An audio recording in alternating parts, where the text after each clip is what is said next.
Hello, everybody. As I hope everybody's having a good day this far, a good early part of their week. Welcome to the Mikestand. We're just going to wait a few minutes, give people a chance to show up. Um, so, walking in a town, in a faceless crowd, I need to feel the touch of a friend.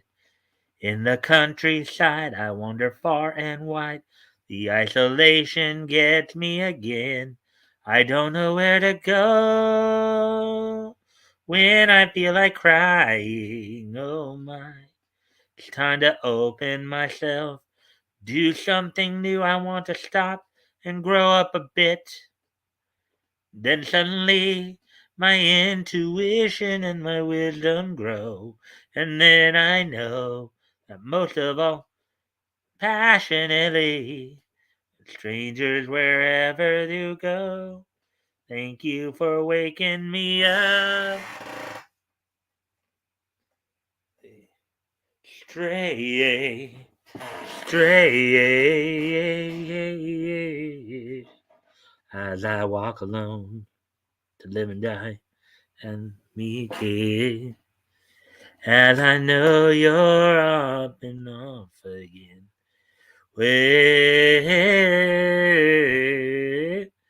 stray, and I think about got nothing to lose. When you stray, think about my life without you. Until you're gone, stray, stray, yeah. The Hong Kong Fooey, number one super guy. Hong Kong Fooey, quicker than the human eye. Wop, wop, wop, wop. Hong Kong Fooey, that's terrific. Yeah, everybody shout. Come on, let's hang out. It's time for the groovies get together. It's gonna be how funny they can be. Well, it's time for the Groovy Ghoulies show. Do do do do do. Let's see. When Captain America throws his mighty shield, all those who oppose his shield must yield.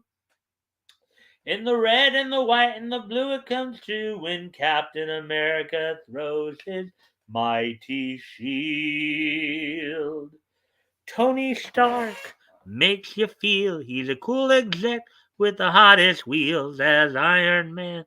All jets of flame, he fights and fights with repulsor rays. Amazing power, it's Iron Man. Amazing power, it's Iron Man. Doc Bruce Banner, belted by gamma rays, turned into the Hulk. Ain't he just gallantly wrecking the town with the powerful? You know, ain't so mon who isn't lovable, the ever-loving Hulk. Hulk, Hulk. Cross the rainbow bridge of Asgard through the blue means heaven's roar, and behold incredulous wonder the god of thunder, mighty Thor. Tony Stark makes you feel he's a cool exec. Oh wait, actually no, we already did that one. Stronger than a whale, he can swim anywhere. He can breathe underwater and go flying through the air. Noble submariner, prince of the deep, so beware of deadly demons. Lord Namor of Atlantis is the prince of the deep. Spider-Man, Spider-Man, friendly neighborhood Spider-Man. Welcome he is yours. Action is his reward to him. Life is a great big hang up. Whenever there's a hang up, you'll find a Spider-Man. Ooh, ooh, thunder, thunder, thunder, Thundercat. Ho! Feel the magic, hear the roar. Thundercats are loose. Thunder, thunder, thunder, thundercats. Thunder, thunder, thunder, thundercats. Do do do do do do do do do do do do. Silver hawk, partly metal, partly real. Silver hawks blowing through the highways of the heavens in their rides. The silver hawks, a rainbow in the night. Do do do do do do do. Do do do do do do do do.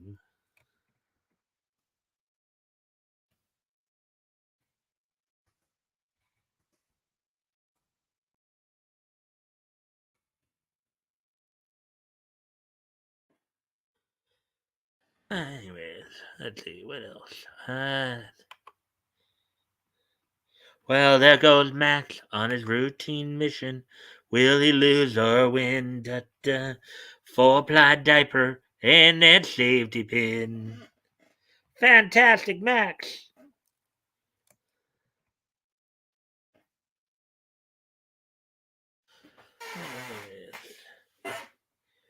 Let's see now, what else can we get into here?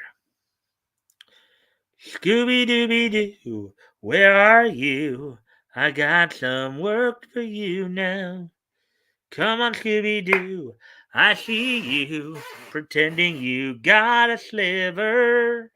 And you're not fooling me, 'cause I can't see the way you shake and shiver. You know you got a mystery to solve, so Scooby Doo, be ready for your act. Don't hold back. And Scooby Doo, you're gonna have yourself a Scooby snack. That's a fact. Scooby Dooby Doo, where are you? You're ready and you're willing, and we can count on you. Be Scooby Doo. You know we'll catch that villain. Let's see. Get along, gang, get along, gang. Each one is so special in their own way. Get in and up, get along, gang, get along, gang. Get up with the get along gang. That's the winner, no way. Get up with the get along gang. Oh, get up. All right. Well, we're up through the 8-minute mark here, so I guess it'd be a good time to tell you what's on top for tonight. So tonight we've got, let's see, we've got 4 articles we're going to go through, plus of course some some wrestling roundups, WWE and Impact Wrestling in particular. Um, among the articles, we'll have one from Critical Blast, and the 3 others will be from Bounding into Comics.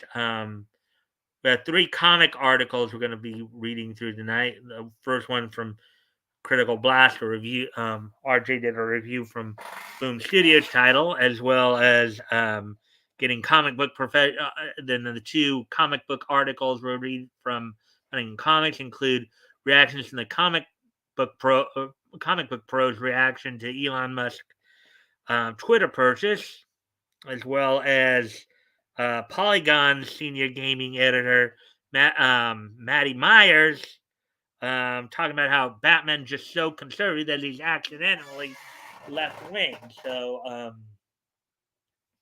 that'll be, and then the last article we'll be reading through will be anime related. Anyways,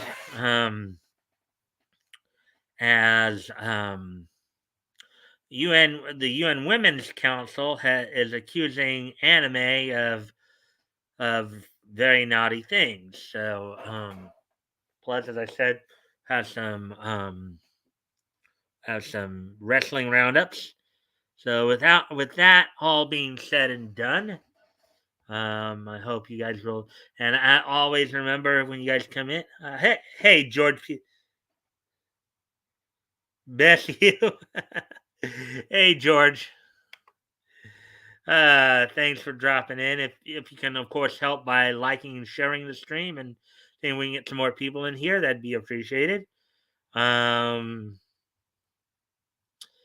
Anyways, so we're gonna go ahead and get started on the articles. Then hope you'll enjoy the content, and if you, as I said, um, you can go ahead and like and share the stream, so we can get some more friendly people in here. That'd be appreciated. Also, if you have any comments on the articles or have any questions, feel free to ask. Where's the link? What link? What link, George?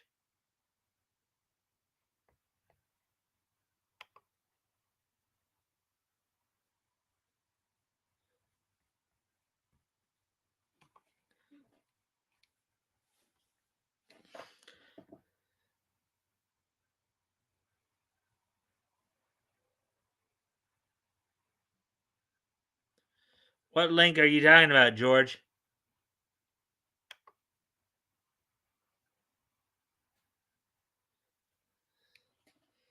Come on the show. Monday. Well, okay. These aren't open. These are not panels, George. This is me reading articles and people that I have had open mics before, but I haven't had any lately. This is more or less just me reading. This is like a niche newscast, and then on Fridays, I have Batco come in. Kind of like going. It's kind of like what It's not an open mic night though. Hmm.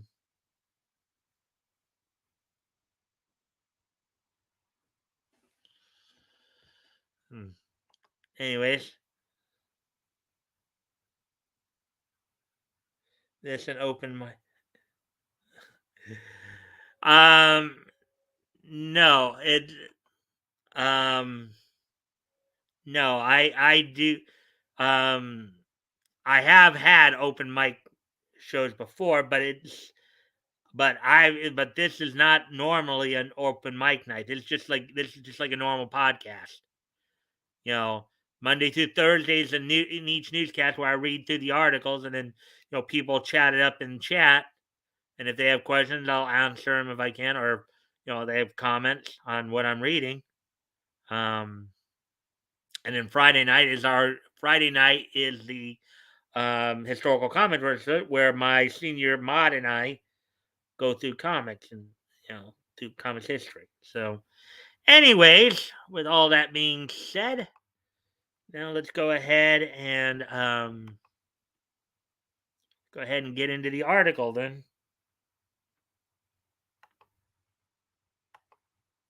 Oops. That was the wrong thing to do. Let's see. Let's see.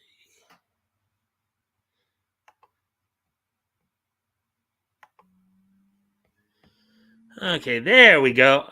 Actually, I had it up already, so why I even did that, I don't know. But, anyways, on to the article here.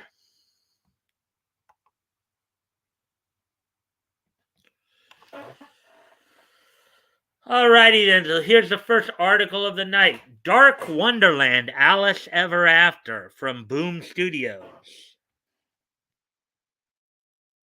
Article by R.J. Carter, published yesterday at 1842, which would be translated as 6:42 p.m.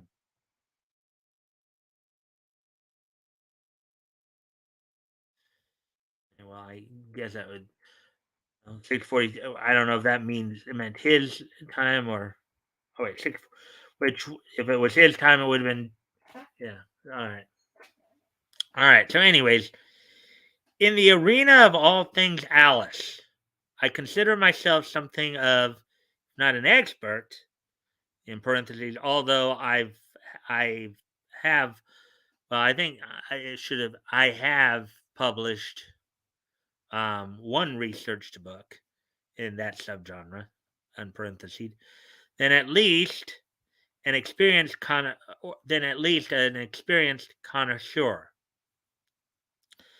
and I can be quite judgmental as to whether things strike the right chord for me or if they miss the mark entirely. I have a number of printings of the books, Dodgson's own published letters, and a selection of interesting spin offs, such as Jeff Noon's automated Alice and Fred Beddore's The Looking Glass Wars. And I will forever hold fond E. Nelson Bridwell's comic miniseries Captain Carrot and the Oz Wonderland War. Which was, I think, based on Earthsea from DC Multiverse fame. And George, he left. Ah.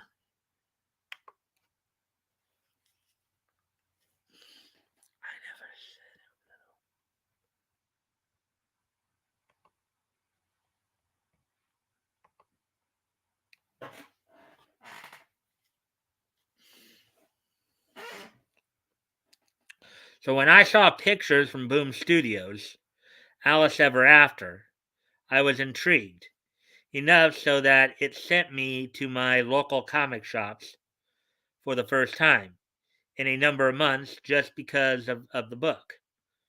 The book has been found, held, and read, so now comes the judgment.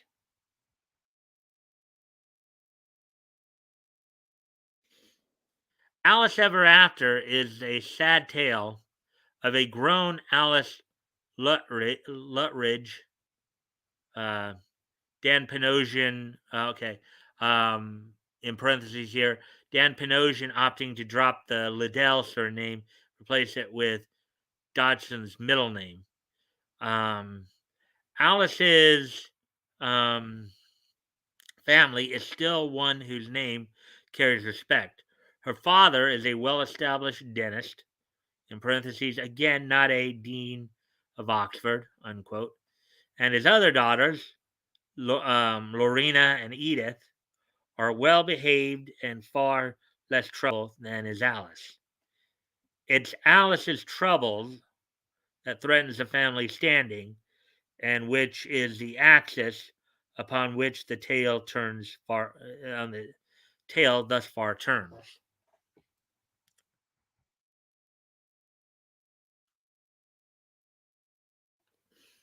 Um, when we first meet Alice, she is in a shop browsing items. However, she's not shopping but lifting. Okay. Picking items she might exchange to the seedy Morton, who gives her pills. Yes, pills. And no, he's not a licensed pharmacist. Alice has an addiction problem, and it's getting more and more difficult to hide. As Alice uses her pills to escape to Wonderland, populated with the panoply of fanciful characters made popular for over a century and a half, her family debates as to what is to be done with her. So basically, it almost tells it in a different way here. What was the title of the comic again here? Dark Wonderland, Alice Ever After. Okay. Um, it almost sounds like what they're saying here is that the is and in this case, it's almost like they're presenting it almost in a like she takes the pills to basically go on a psychedelic trip to Wonderland, you know, instead of just simply slipping through the looking glass. So that's what it sounds like here. Um,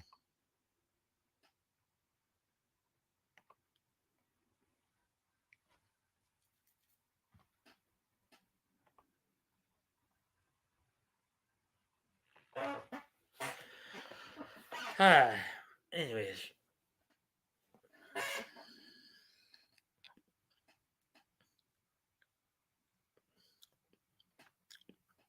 Okay. And when her unsavory associate makes dreadful news, it is decided that Alice should be put away for her mental and physical rehabilitation. But Alice has other plans. There are two ways of viewing this tale. On the one hand, Alice's friend, Earl Proud, can be seen as a kind soul and glibly gets Alice out of jams, while her family may be seen as overly stern and conservative. On the other hand, on the other, there's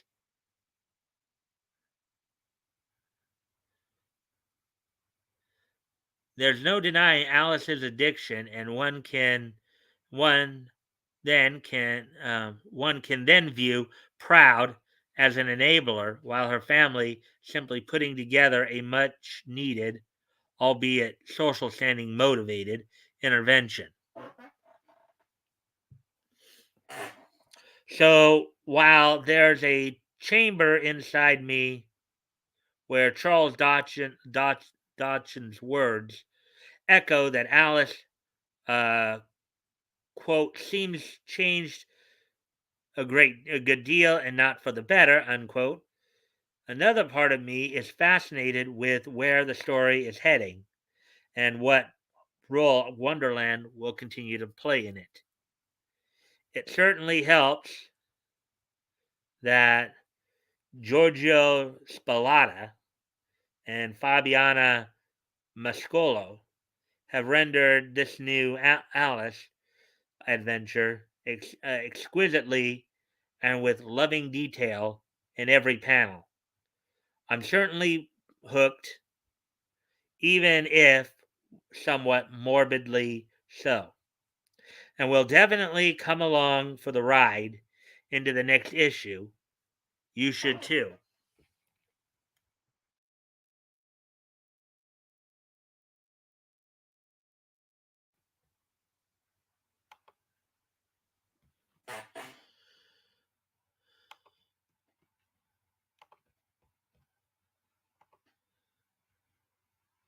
Hello. Um, hello. I see there's another person in here.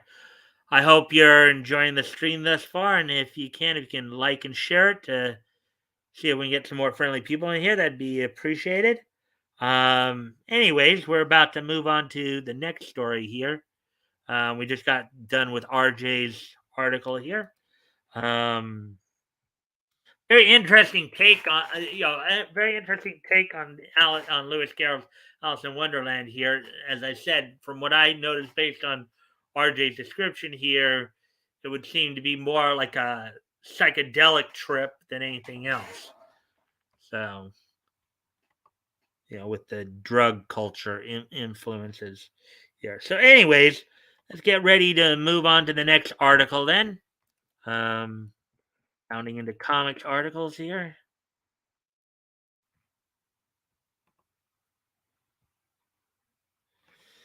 Okay, so the next thing we're going to talk about here, of course, we're going to get the comic book professionals' reaction to Elon Musk buying Twitter. Comic book professionals react to Elon Musk's reported takeover of Twitter. Article by John F. Trent, published today. And of course, a lot of us have already heard about Eric Larson's reaction, and we'll probably talk a little bit about that here too. Um, Anyways, all right, so let's get to this. Numerous comic book professionals decided to take to Twitter to react to billionaire Elon Musk's potential takeover of the social media company.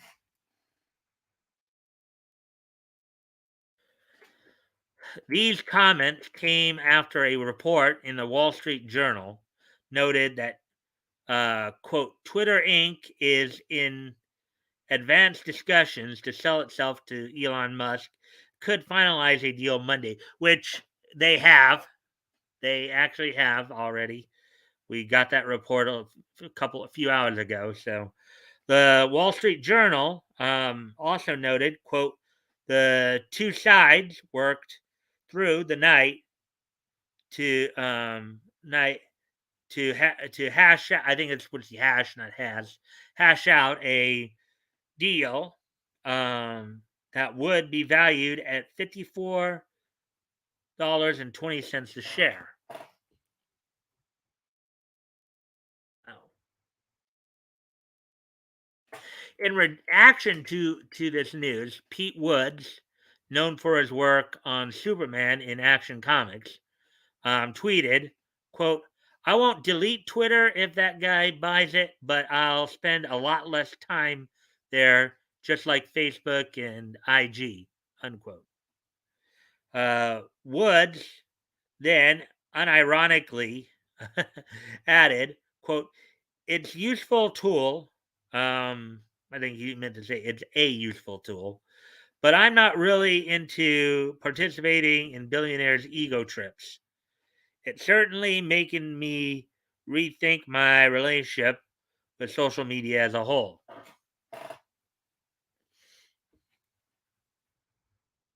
Or could it be that now that you're going to lose power because basically he's going to cut out the censorship BS? You're going to actually have to listen and acknowledge conservative views.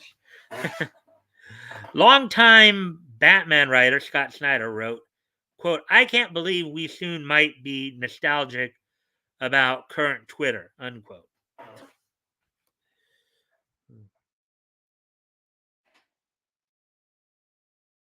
Patrick Zurcher. Oh yeah, we remember this guy from a few months back with some of the comments he's made, who recently provided art duties on Marvel Savage Avengers series, tweeted, quote, too soon to know letting banned people back on or doing away with mutes and blocks would be a big tell.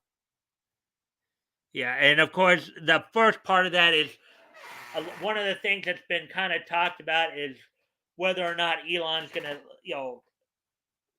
if he's going to let Trump back on and how soon. Trump has already seemed to indicate that, you know, President Trump has already seemed to indicate that for now, anyways, he's going to stick to his own platform on, he's going to stick to his own platform on,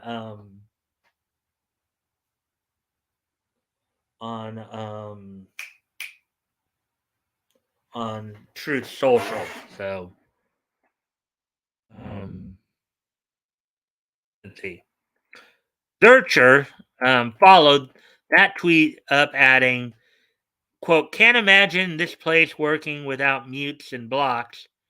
I think that would tank it. I doubt he'd get rid of those. Letting banned people back on would not surprise me, unquote. Um, Yeah. Well, I mean, yeah, he probably won't get rid of the mutes and blocks, but you'd still have to, but he's not going to be banning people. The shadow banning is going to probably be gone. In fact, I think one of the things that I think one of the fears that was reported that the board was potentially had was that if um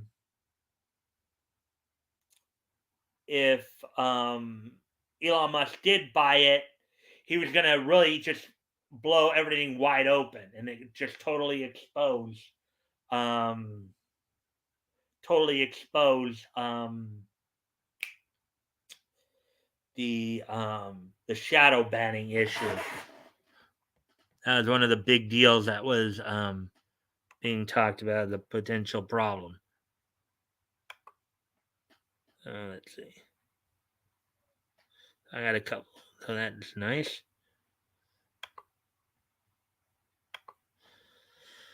All right, so let's see. Continuing on here.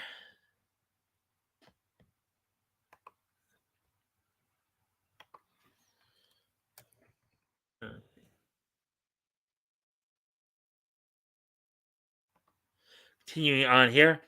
Zurcher also tweeted, quote, when a billionaire doesn't pay his taxes, that impacts society. Less money for a lot of things, including teachers. Fewer teachers equals poorly educated students. Oh, here we go. Another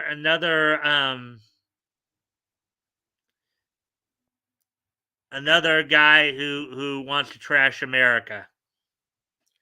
Quote, if the billionaire is your political hero, well, you get a failing society you asked for, unquote, he added. No, I think we actually get a better society because people, instead of relying on the government to tell them what to think, they actually learn to think for themselves. IDW senior editor for Star Trek, Heather Anto, tweeted, quote, so how about MySpace, y'all? Yeah. When was the last time anybody really talked about MySpace? Okay, Facebook had essentially replaced MySpace, and Twitter replaced Facebook.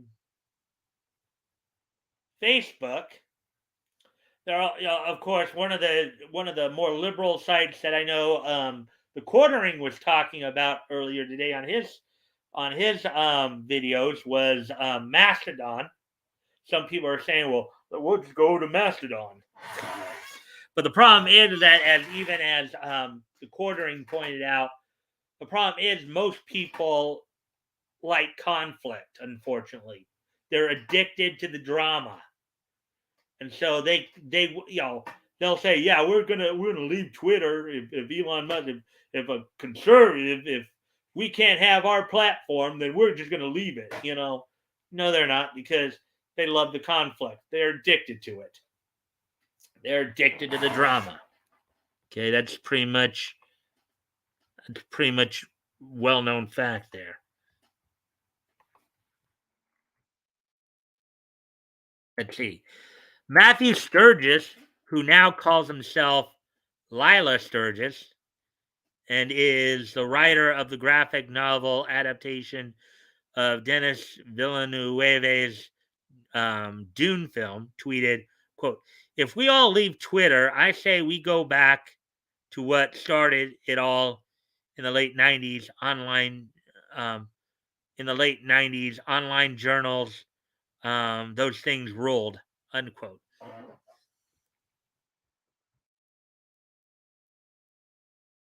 Current Ms. Marvel writer Saladin Ahmed tweeted, quote, if I follow you and you'd like to keep in touch outside of Twitter, please DM me your contact info. Yeah. So basically, now that, of course, what they believe now that a conservative, of course, is going to be in control. Now all of a sudden, Twitter's not the place to be anymore, because now a conservative, an evil rich white man is going to tell us, how to behave. Now we're going to just go off and we're going to just continue to tell y'all to bleep off and shadow menu on our own site. Yeah, good luck with that, people. Quote, in a follow up, he wrote, quote, not deleting, but this will become an automated announcements account soon. Dipping a toe back in Twitter after 6 months of using it only for announcements has underscored that this thing has become useless to me for socializing, networking, political work, fun, etc. Oh yeah, because now you're gonna have to acknowledge the conservative viewpoint now. Now there is going to be free speech on Twitter, and you all hate that. You all hate that. Ah. And when I say you all, I mean the left, the SJWs, Hollywood. He then noted, quote, Twitter stopped being useful for me a while ago, but it kind of felt silly to think of it as a serious loss, unquote. Quote, if I'm honest, though, so this guy's taking it as, I kind of knew it was trash anyways, but but now it's really trash now that Elon Musk is buying it. That's what this guy's basically saying. Quote, if I'm honest, though, it's been a big one. Folks on this site kept me afloat when I was broke, got me into therapy, helped me build a career, made me smile and laugh daily, Ahmed added.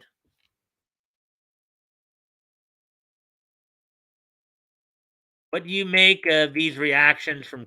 So we didn't really get as much about Eric Larson. We got a few others on here, but the general consensus from a lot of these is that, in their opinion, Elon Musk um, buying out Twitter and potentially opening it up and allowing free speech on the platform again is a bad idea to them. Now that they can't control, now that it's going to be a lot, now that a conservative is taking charge of Twitter and allowing free speech, now they can't control the narrative. It's a lot harder. It would be a lot harder for them to control the narrative. Anyways, I gotta do a couple things real quick here. I'll be right back. I'll be going off camera for a moment here, so I'll be right back.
All right, sorry about that. A couple things came up that I had to attend to, so sorry for that extended delay there.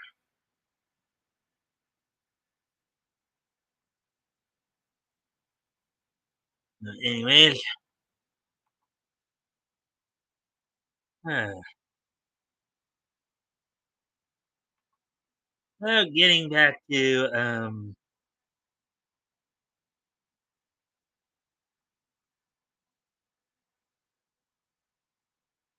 with that now, getting back to the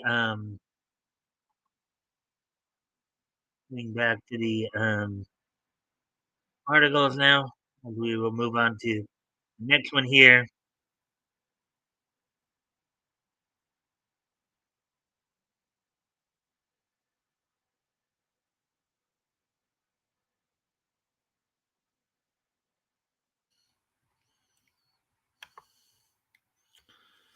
Let's see now.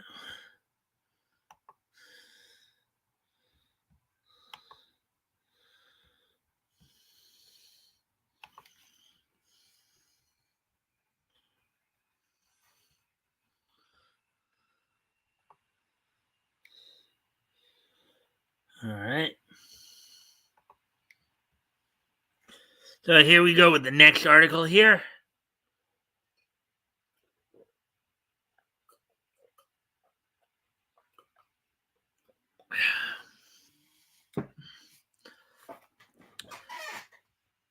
Polygon Senior Games editor attempts to explain why Batman is quote deeply conservative to the point of being leftist by accident, unquote.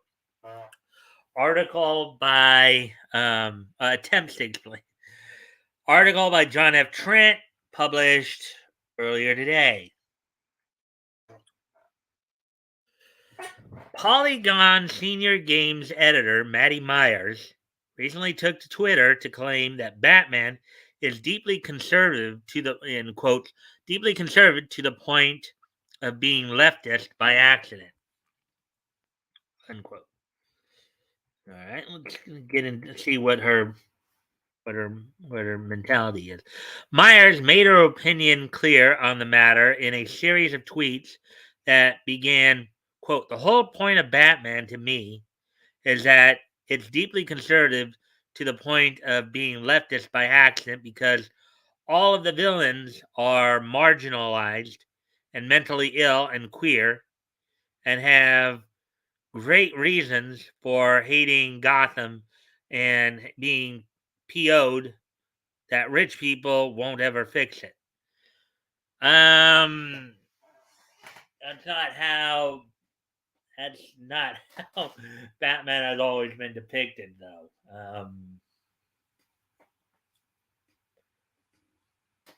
You know, and granted, well, okay, you've only had queer, queer characters in Batman maybe for the last 15, 20 years or so. Right.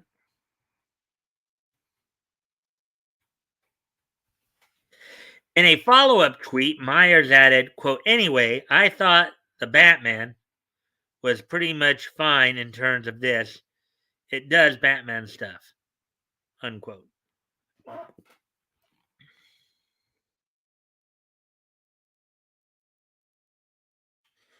Myers then stated, quote, I have pretty low expectations of a universe in which Harley Quinn, Poison Ivy, and Catwoman are literally all queer, sexy lady villains, and that's canon, and writers have had to bend over backwards to not make that offensive anymore, unquote.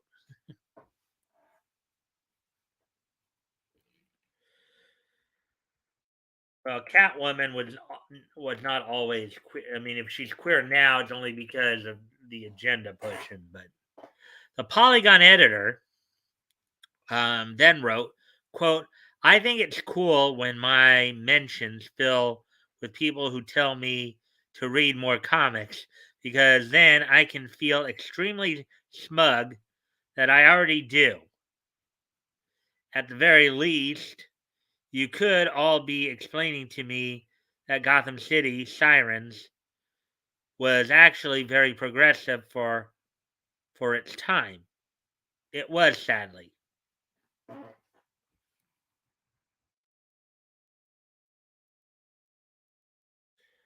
And I'm going to go out on a bit of a limb here.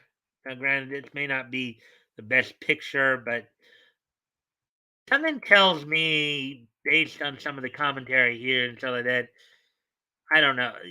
Well, no, I'm not. I'm not going to say. I'm not going to say it. I'm not going to make. I'm not going to make any presumptions or assumptions here. Um.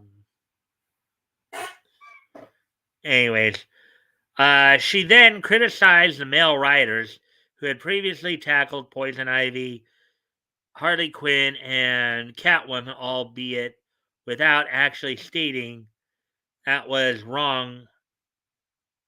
What was wrong? Oh, wait.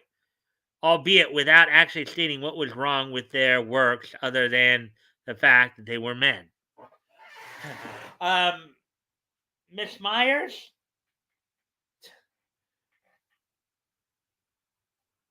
if memory serves me, Catwoman was originally created by Bob Kane.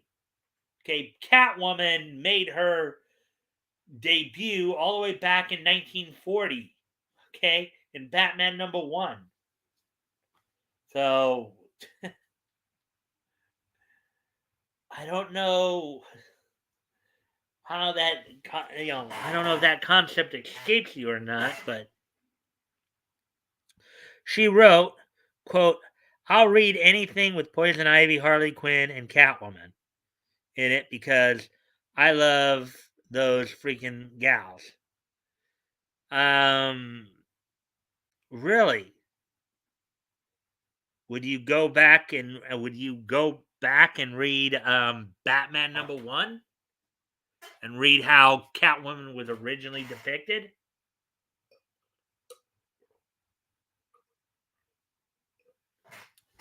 by her original creator? Huh?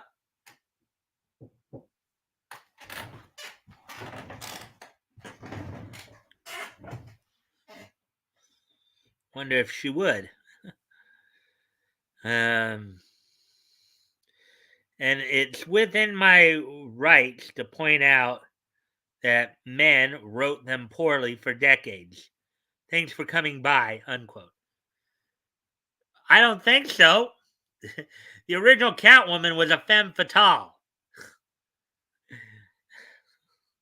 So she added, quote, "I also have an X-Men podcast um, that I bet is going to pee you all off too."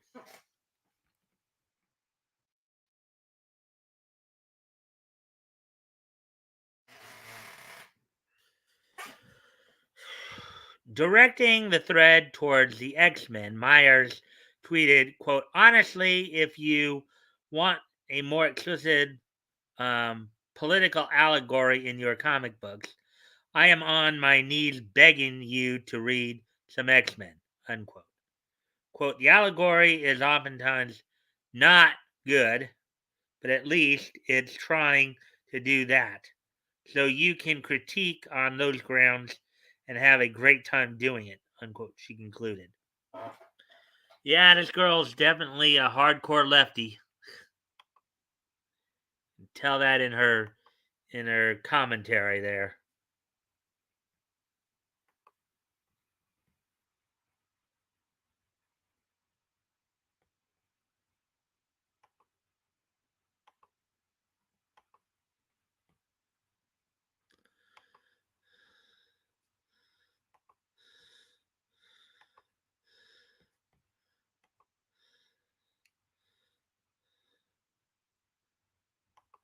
All right. Anyways,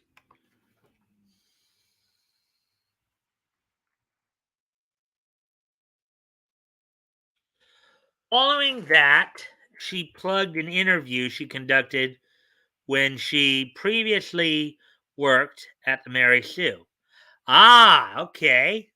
We all know about the Mary Sue, don't we? And asked for comic book recommendations for Catwoman, Poison Ivy, and Harley Quinn. Meyer's opinion on Batman makes absolutely no sense. Her claim that the character is somehow, quote, leftist by accident because all the villains are marginalized and mentally ill and queer and have great reasons for hating Gotham and being pissed off that rich people won't ever fix it, is a rejection of the actual reality of Batman, which is true, and the numerous stories he's involved in. hmm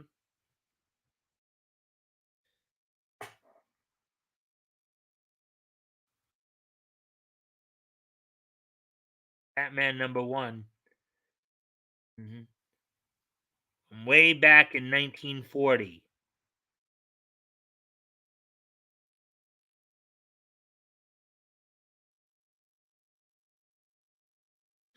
Not only is it a rejection of the actual reality of Batman comics, but it's also a warped view that somehow justifies doing absolutely violent, heinous things because you are pissed off that rich people in Gotham aren't fixing the city.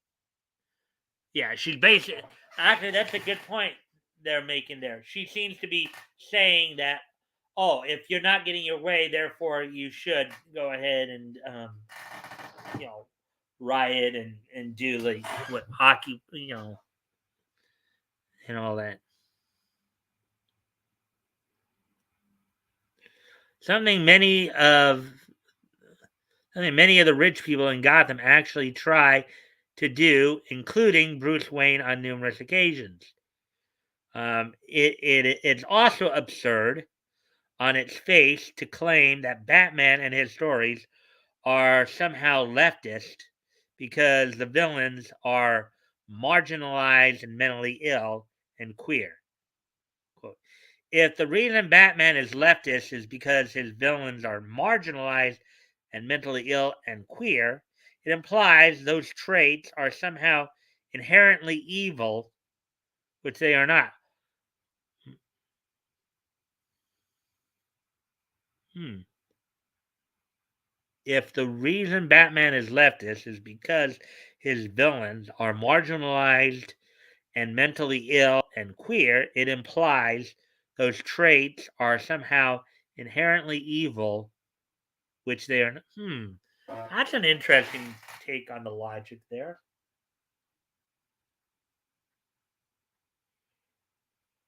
It's kind of funny. It's almost like she's basically making. It's like I think she kind of now granted John's logic here is a little interesting there, but now according to most biblical translations of Leviticus 18:24, though being queer is considered evil, or it's considered a sin. Okay, now people talk mostly about the act, not necessarily, but um, but that's another discussion for another day here. But that's a very interesting way of putting it.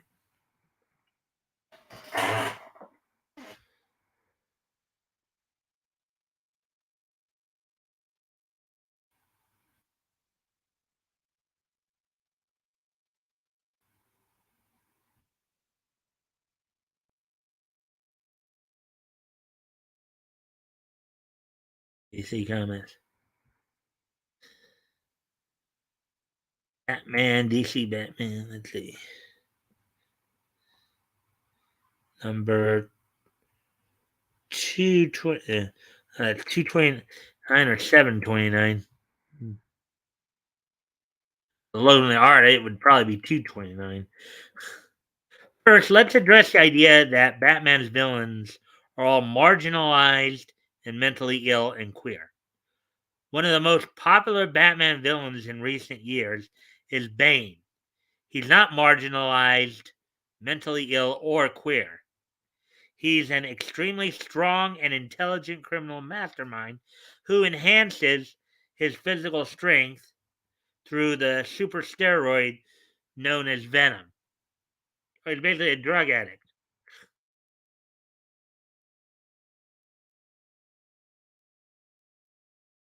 There's some Vengeance of Bane #1.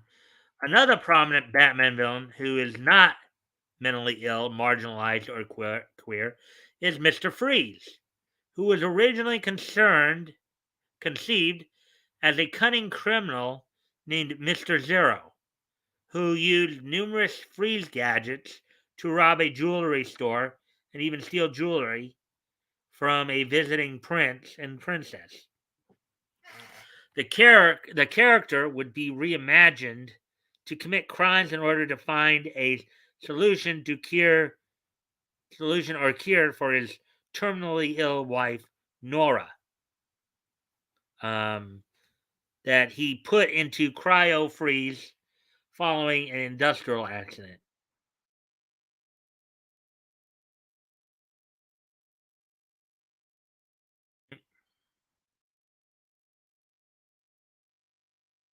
Batman #121.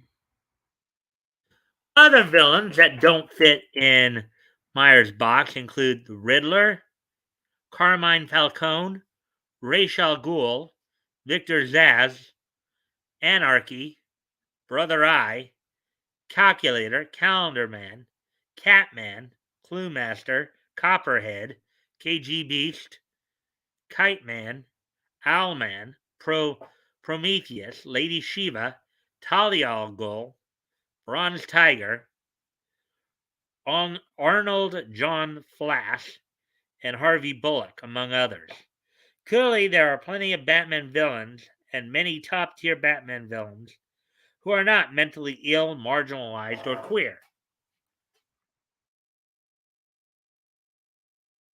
Mm-hmm. Yep. Hello. Hey, Rick. Hey, Sakura Kitano. Hey, hey, thanks for dropping in. And if you guys haven't already, if you guys can like and share the stream and see if we can get some more friendly people in here, that'd be great. Um,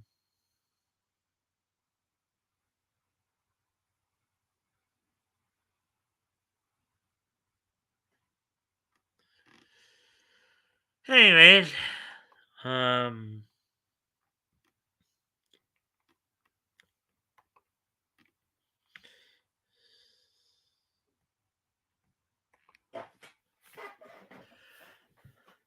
second, there are plenty of rich members of Gotham society who attempt to fix the city and help all of its citizens.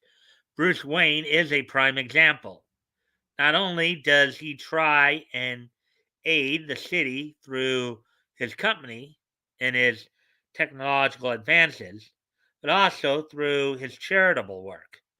Wayne also becomes Batman and fights crime head to head. Even if there are rich individuals in Gotham who have no interest in helping Gotham and only want to exploit the individuals of the city, which there are numerous, like the Penguin and Carmine Falcone, it does not justify other villains committing heinous and despicable crimes, which is true.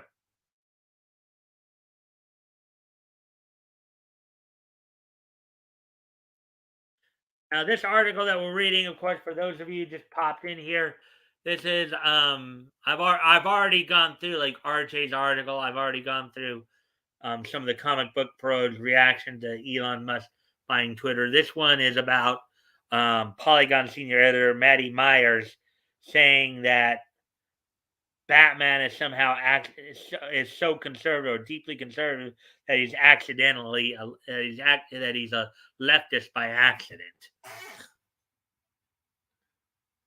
As the Catechism of the Catholic Church notes, quote, there are acts which, in and of themselves, independently of circumstances and intentions, are always gravely illicit by reason of their object, such as blasphemy and perjury, murder and adultery. One may not do evil so that good may result from it. Unquote. There's the Joker right there. Salvation Run number 2. Finally, to reiterate, there is nothing inherently wrong about being mentally ill, marginalized, or queer. The Catechism clearly teaches on homosexuality. Quote, the number of men and women who have deep seated homosexual tendencies is not negligible. This inclination, which is objectively disordered, constitutes for most of them a trial. Unquote. It continues, quote, they must be accepted with respect, compassion, and sensitivity. Every sign of unjust discrimination in that regard should be avoided. These persons are called to fulfill God's will in their lives, and if they are Christians, to unite to the sacrifice of the Lord's cross the difficulties they may encounter from their condition. Unquote.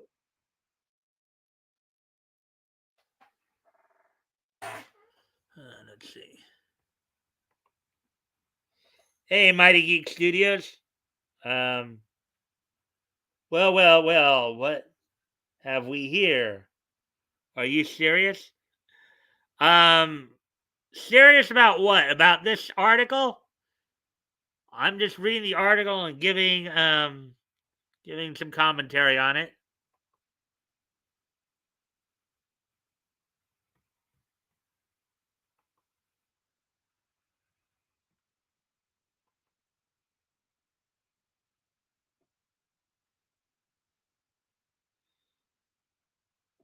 So, Terry, you want to kind of clear up why you're asking? Are you serious?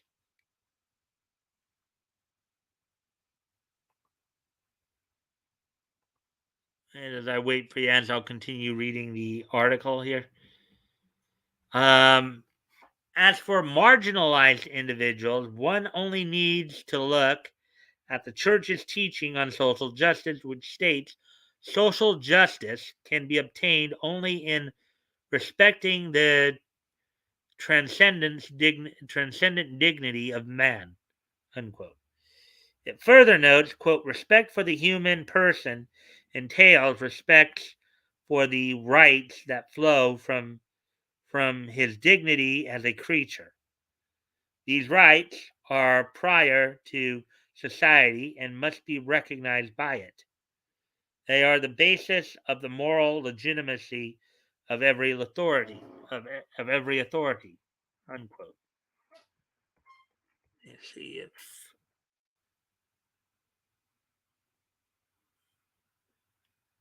I think it was about the guy. The guy is writing the article about. Um,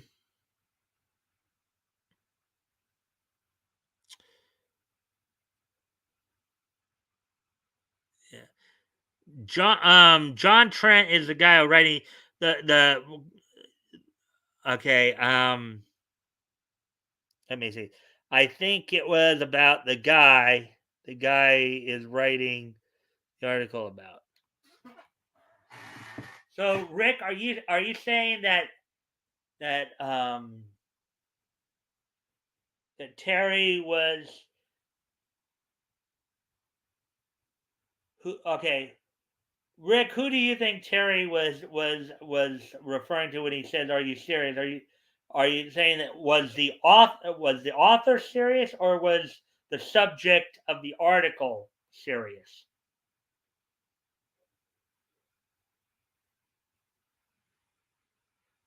Trying to figure out where the reasoning there is.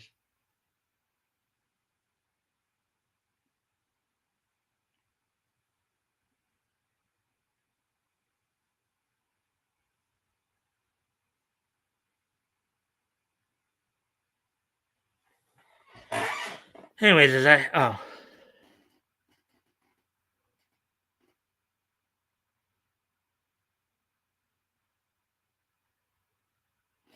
the guy who originally said, you mean how that okay. In other words, the person who's promoting the idea that the Batman's villains have a right to do what they do because because they're quote unquote marginalized, mentally ill, and queer.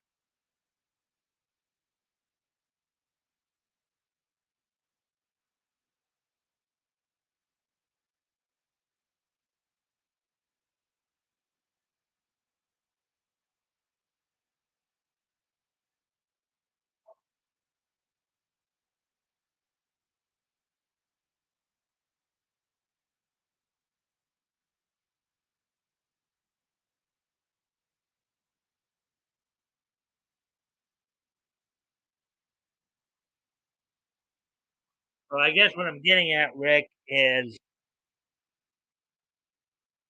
what do you believe then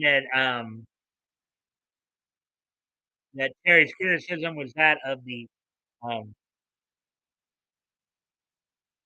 yeah, I believe that it was.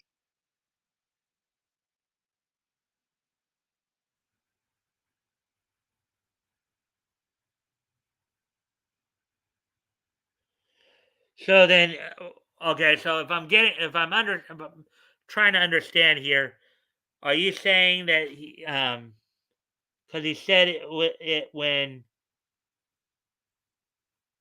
all right. So basically, I think what you're getting at there is that you believe that Terry's response was to the subject of the article, not the author of the article, not necessarily the writer of the article, but the subject of the article, the person that the author was writing about. And excuse me a moment, things are getting dim in here, so I'm going to need to turn on my light. I'll be right back. I'll wait for your response on that.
Mhm.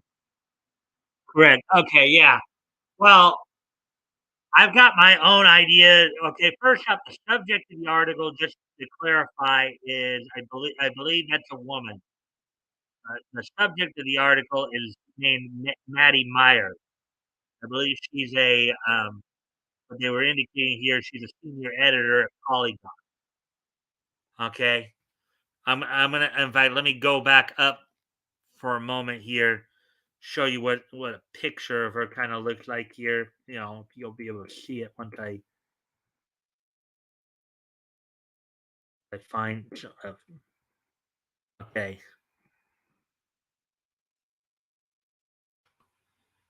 all right,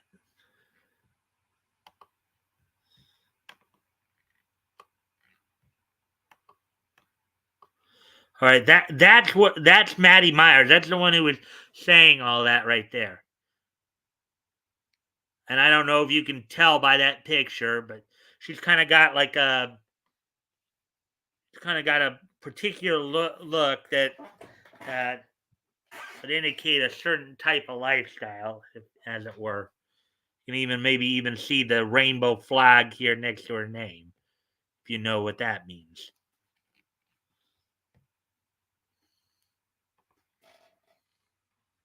So, anyways, getting back down to the article to where we were before, going back up to show you that picture of her.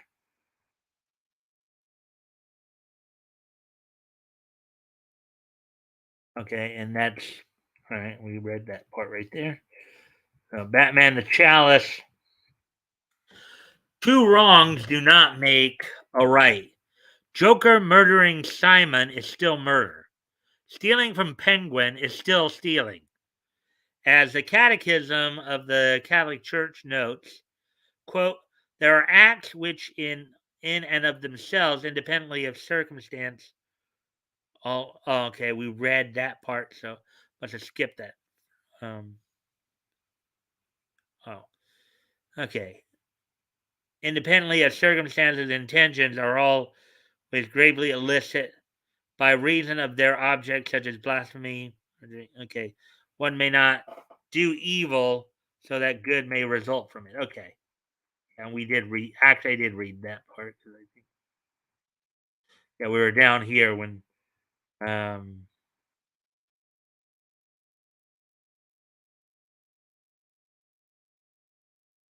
All right, if okay, it further notes respect for the human person entails respect for the rights that flow from the dig. Okay, we read that part already.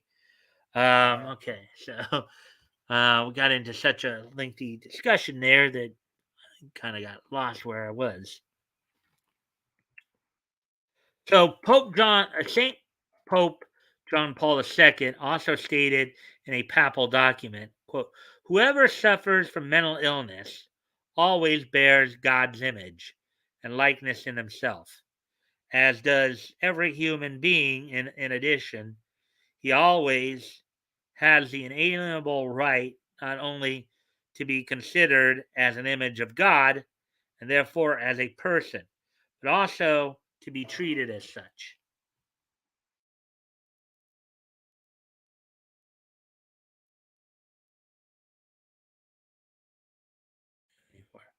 To conclude, Meyer's claims are not only ridiculous, they are absurd. Not all of Batman's villains are, quote, marginalized and mentally ill and queer, unquote. Claiming to identify with any of these labels does not justify heinous and immoral acts of violence. However, there is also nothing inherently evil about identifying with these labels.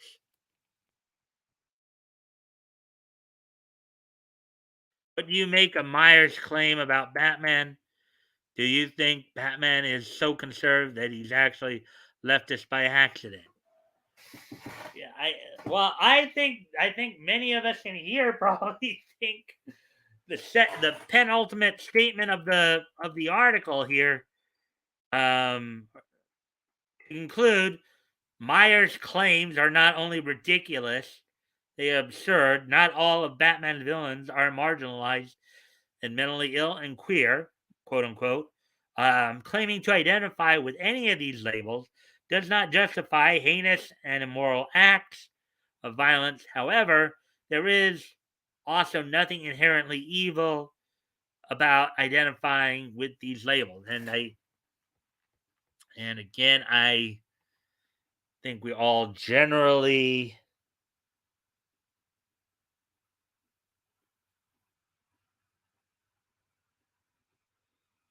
know. Okay, Rick, what are you saying no to?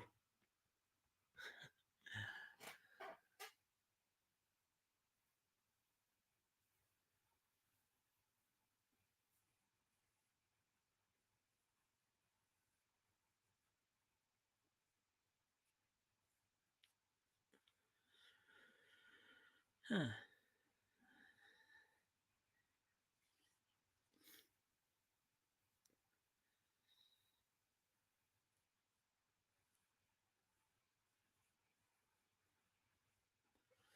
Rick, what are you saying no to? Just so I that was answer to the last question of the article. Oh, okay. So your answer to the last question of the article there, it was, let's see. What do you make of? Okay. Do you think Batman is so conservative that he's actually left? So you're basically saying no, he's not left by he's not accidentally a leftist because he's that conservative. That's basically what you're saying there. Okay. Anyways, moving on to the next article here, as we are an hour 18. So the last article we're going to read is going to be an anime related article here. All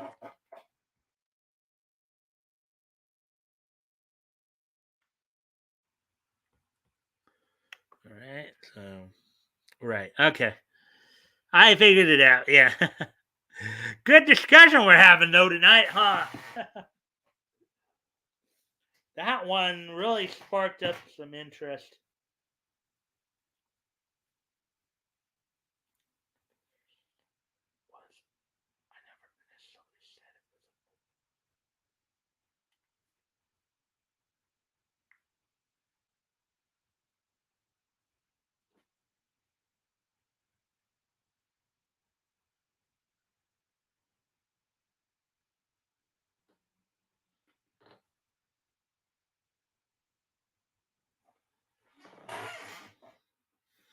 All right. So, anyways, um, moving on to the next article here.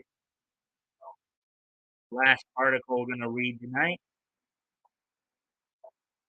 UN women accuse ad for Chihuahua on Monday manga of promoting, quote, a minor woman as a male sexual target. Minor woman, okay. Um, Article by Nerdigans Incorporated. Um, and it was published this past Friday on the 22nd. So let's take a look at this then. Um, the United Nations Women's Organization has taken issue with an ad for the latest volume of Kiseki Imura's slice of life manga, Kawawa on Monday. It's the Japanese translation is Getsu Yobi no Kawawa, um, which they believe is about a minor woman as a male sexual target. All right. So my interpretation by their comment there is that basically they're saying that somebody who's underage is being basically targeted by somebody who's considered an adult. That seems to be the implication there. So let's see what's going on here. Translated in English as Tawawa on Monday, Getsu Yobi no Tawawa centers on a high school student whose prominent feature are her intentionally uh, puny eye cup breasts. Okay. um, One day on a train ride to school, I encounters a gloomy older salaryman and quickly strikes up a friendship with him. From then on, I and the salaryman meet up every Monday, keeping each other company and brightening up um, their morning communities. All right, so thus far, it doesn't seem like there's anything wrong with that. Now, let me just kind of remind people of a couple things here, just so you know.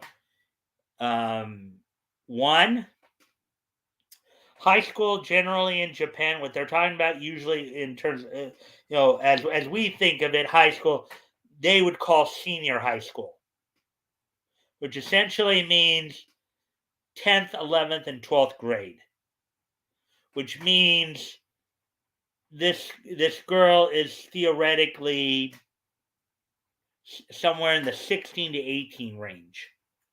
Okay. Also, also in Japan, as I understand it, the legal age of consent is actually 15. Uh, that's the legality, the legal. You um, Now, whether or not you find that it's morally wrong for, let's say, a 16 or 17-year-old to engage in a relationship um, with somebody who's over the age of 18, no matter how old they are. Um, that's something. That's something that you'll have to answer for yourself. You know, the moral.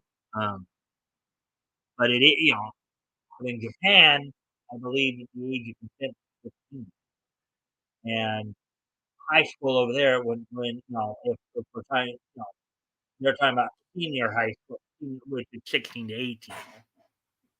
So,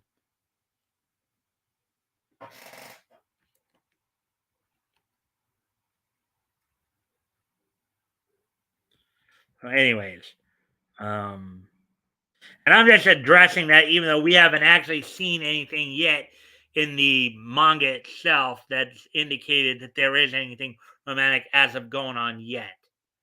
But they may be frowning upon the idea of them even having that kind of friendly relationship as well. But let's read more of the article and see where this goes here, before getting too deep into that.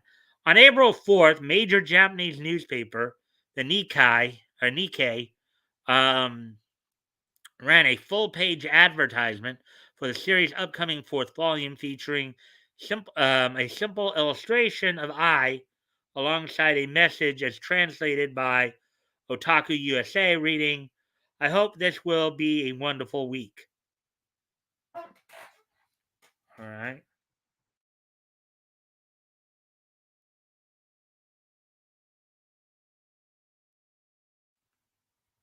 All right. Well, if this is the advertisement that they're talking about, um,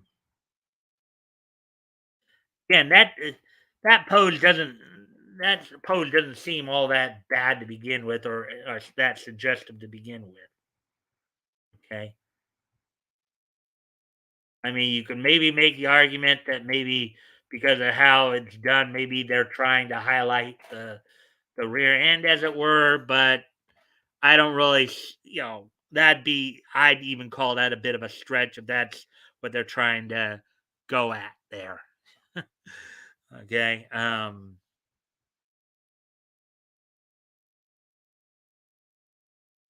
A week later, the United Nations Entity for Gender Equality and the Empowerment of Women, whose website describes the organization as being, quote, dedicated to gender equality and the empowerment of women, unquote, wrote a strongly worded letter of complaint to the manager of the Nikkei regarding the ad.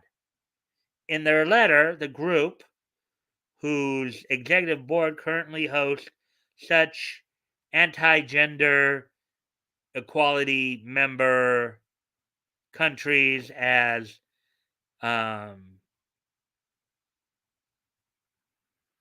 Sierra Leone and Afghanistan, demanded that the paper give clarification on why they published an ad promoting quote unquote gender stereotypes. All right, I don't get that, but let's see how this.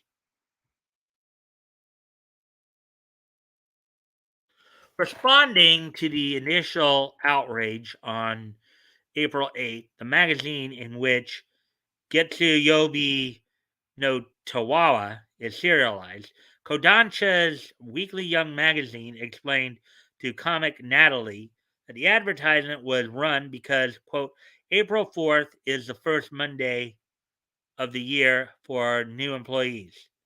We put up a full page ad to get rid of anxiety and get better, unquote. Okay. Issuing a separate statement, Kodansha themselves told the Japanese branch of the Huffington Post that, quote, this advertisement was posted in conjunction with the release of the new issue in order to develop new readers. We take your opinions seriously and will take them in the future. We would like to give due consideration to the development of advertising. Unquote.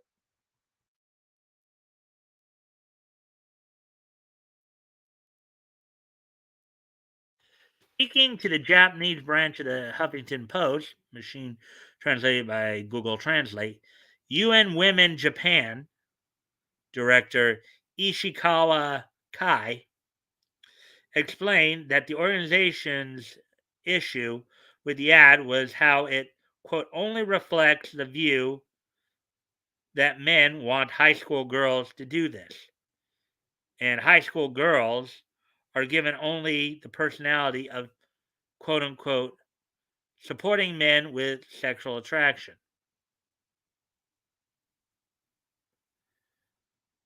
Okay, I don't. Again, based on what little I've seen them describe of the manga thus far, I that's quite a jump, I would say. If anything, I would almost have to say, with that kind of reasoning, the real perverts here are the, are the UN Women Council there on gender equality. They're the actual perverts there. If they took what you know thus far, the only thing we know about the manga here is that it's basically about a high school girl who developing a friendship with an older gentleman. It doesn't seem like there's any kind of and they're basically taking it that the advertisement is suggesting that either on one or maybe both sides that there is some kind of sexual relation or some kind of sexual relationship developing or whatever, and that may not necessarily be the case. Okay, thus far it just seems like they're developing a friendship.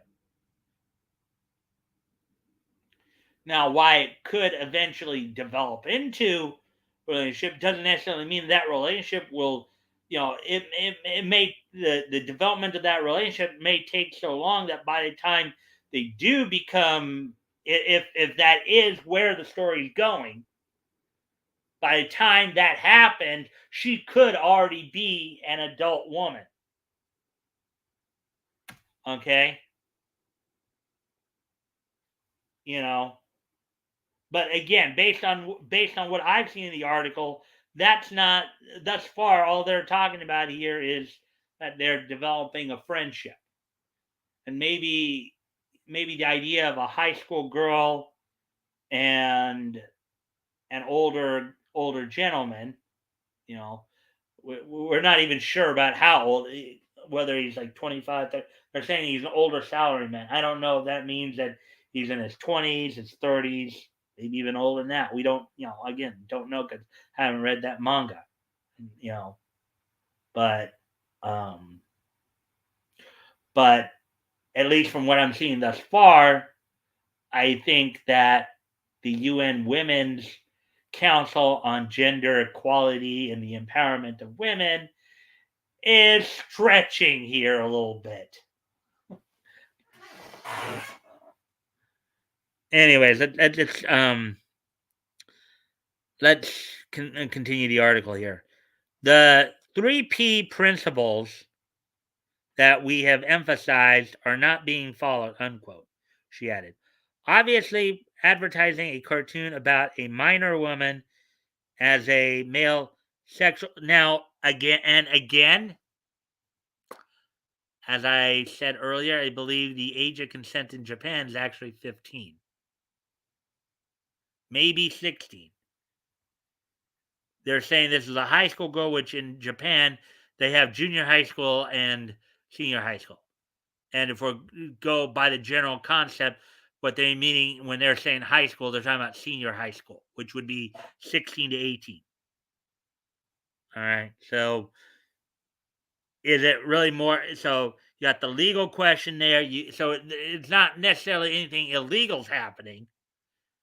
Again, if she's 16 or 17, if you may have a moral issue with whether or not she should be, you know, whether it's and again, thus far we haven't really seen any real indication there is anything sexual going on here in this manga based on what we're seeing in the article here. So, um, as a male sexual target, risk promoting stereotypes that impose these roles on women. And again, and looking back at that article, I don't, I don't really, you know, I would say that okay, if this is the advertisement they're talking about right here, um, I would say that to say that this advertisement is sexual in nature is a little bit of a stretch. Okay, now let's see, maybe okay, so is from okay, let's see if there's anything else here that's from the manga itself. All right, so these some of these other pictures are from the mangas, but this right here is apparently the advertisement they're talking about here. This apparently right here is the advertisement they're talking about. To say that this advertisement is sexual in nature, and that's basically what it would seem that the UN Women's Council on Gender Equality and Empowerment is, and women empowerment is arguing here that this is a sexualized advertisement. I would say is a bit of a stretch. It's a bit of a stretch. Anyway, just getting back down to where we were in the article. And I may have to actually step away for a moment because let me at least let's see. Yeah, okay. I've got to step away for a moment because Chloe's barking again. Um, and I'll answer your questions there a sec when I get back, Rick. I gotta tend to my dog now. And no, I'm not gonna pull a pops. So anyways.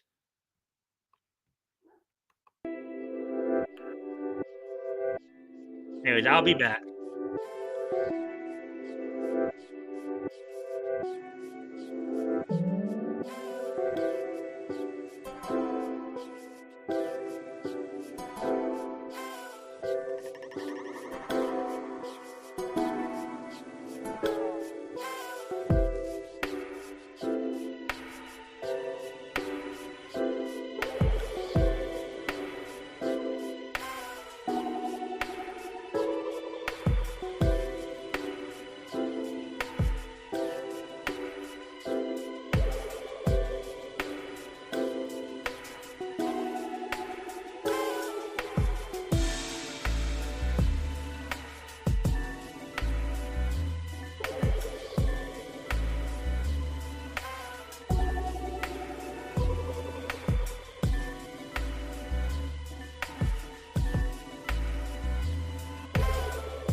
All right, I'm back. Let me now, Rick. I know you had came in with a few. Let's see.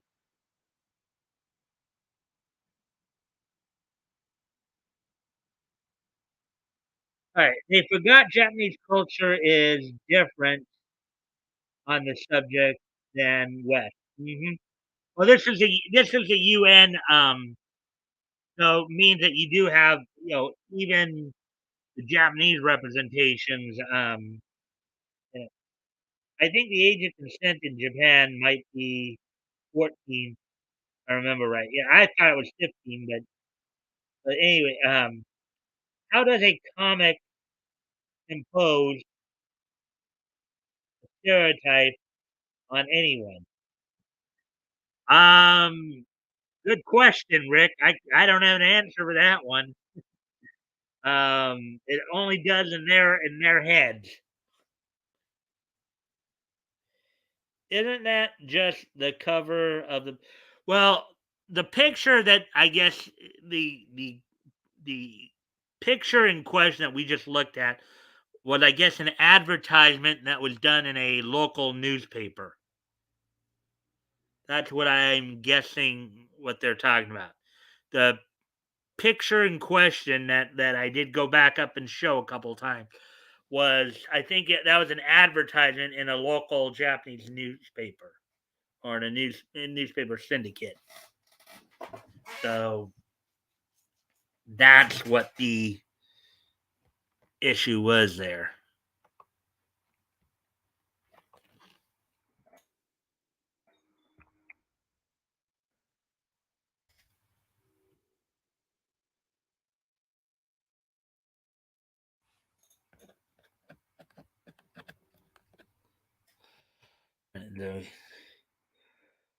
Okay, so this lady right here,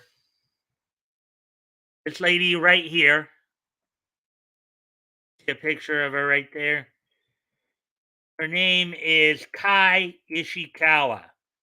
She's the director of the UN Women Japan office. Um, so basically, this is the Japanese representative of the group I was telling you about, the UN Women's Council on Gender Equality and Women Empowerment.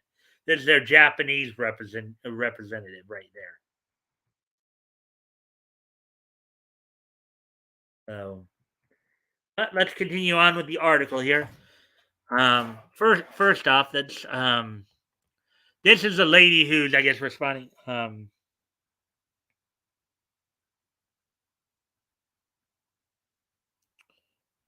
Because it looks like it had a 4 on it, like it might be issue. Well, it could be, but but you know, based on what I was seeing there, because um, yeah, the picture that we're yeah, let me go back up to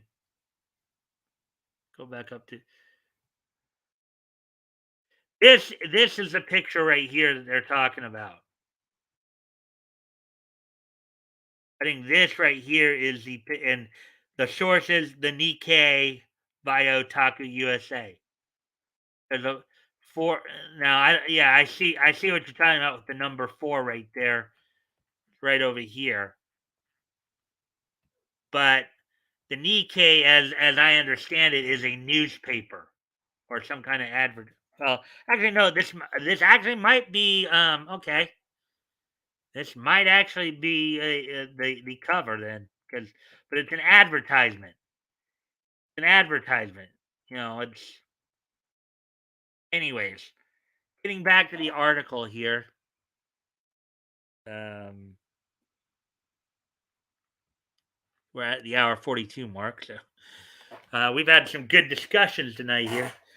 She further asserted, quote, stereotypes about women and girls are a major impediment to gender equality. Since advertising has a great influence on the formation of social norms, the Unstereotype Alliance believes that it is necessary to reflect the appearance of diverse people and break away stereotypes with the aim of gender equality, unquote. All right, but I don't really think um I don't really think that this is promoting any kind of stereotypes there. Quote, the company, the Nikkei, is also a member, Ishikawa noted. Quote, but this advertisement violates the terms of membership, unquote.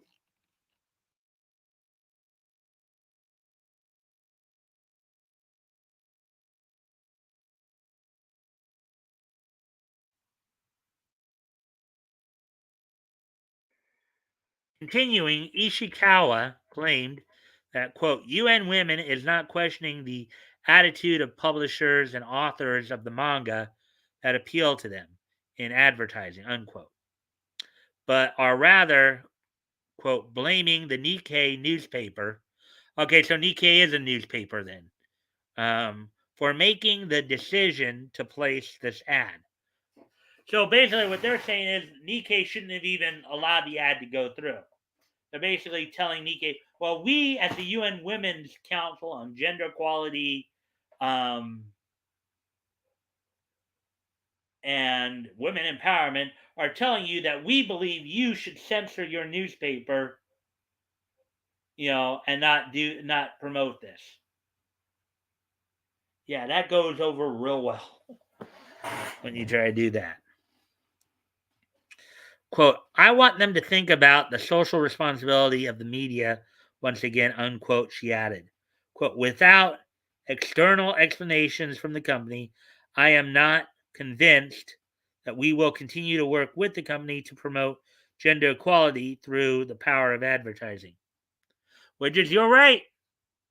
If you don't believe that, if you don't agree with what they did, and that is your right to do so, you can take your business elsewhere. You know,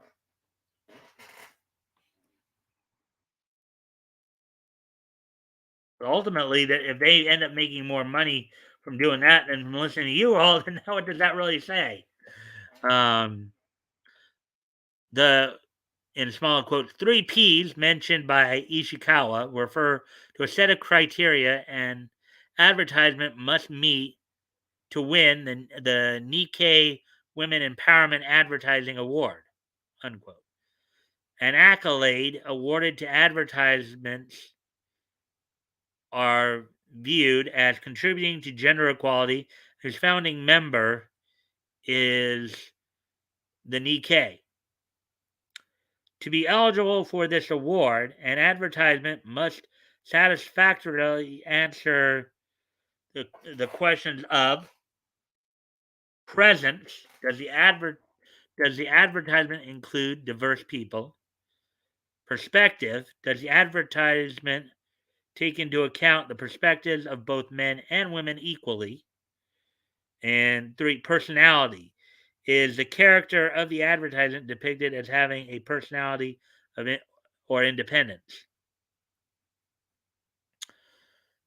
Okay, well, in a way, it is a woman, so that would be it is diverse by their is the advertisement directed towards men and women equally? Well, I mean, it could be. Again, now, if you go by her reasoning, no, because she's saying that the way they're doing the advertising, go by Miss Ishikawa's interpretation of it, you'd think no, because in her opinion, it's only appealing to men because the advertisement is somehow um, sexualizing the character, which again goes also towards the third criteria there. But I don't know, having a woman, but that pose, I don't think that particular pose that they're talking about is a sexualized pose. And the only people who would think that was a sexualized pose on first glance are perverts to begin with. Okay? If anything, I think the real perverts in this case are the UN Women's Count. I think Kai Ishikawa is the real pervert here.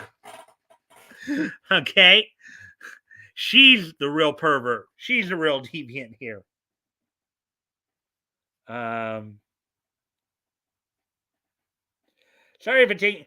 Hey, that's okay. Hey, Rick, that's okay. That's part of the fun of the stream. Sometimes if you can get yourself more involved that way, stereotypes reasonably reason doesn't necessarily take away from equality.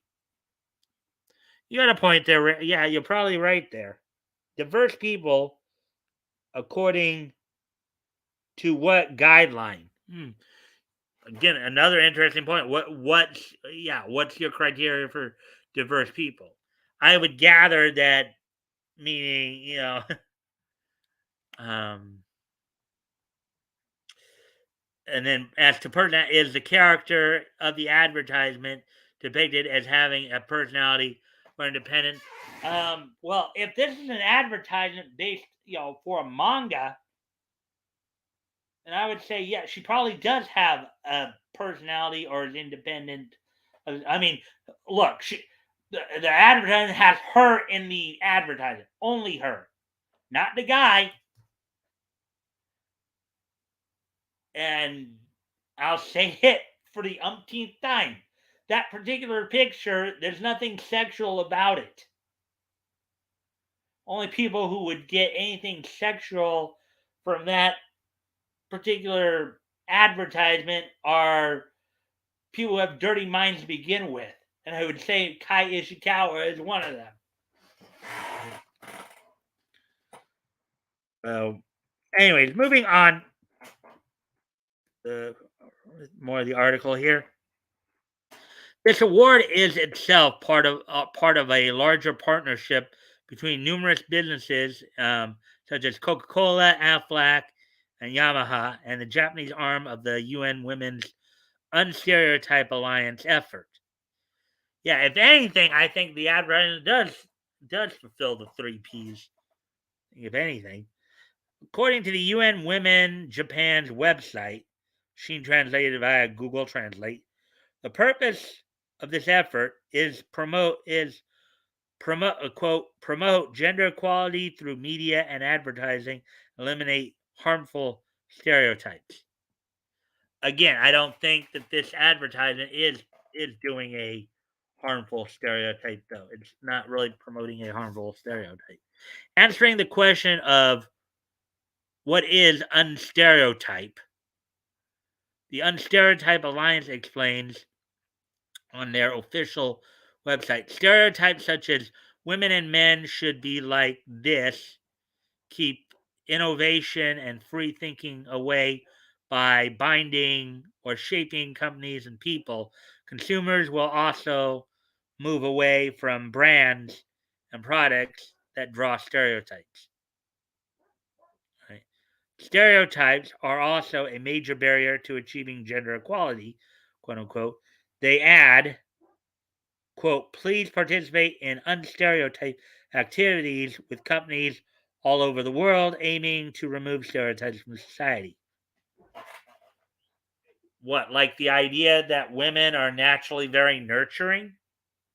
I don't know if that's really a negative or harmful stereotype.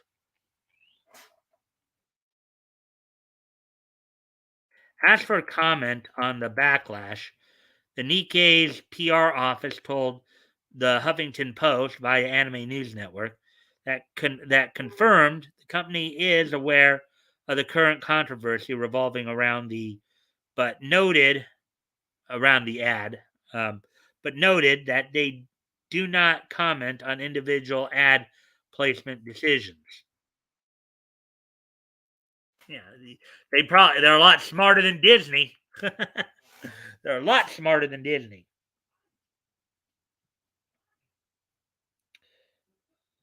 No ad can take into account of all women and men. Perspective, everyone has their idea of what men and women should be like.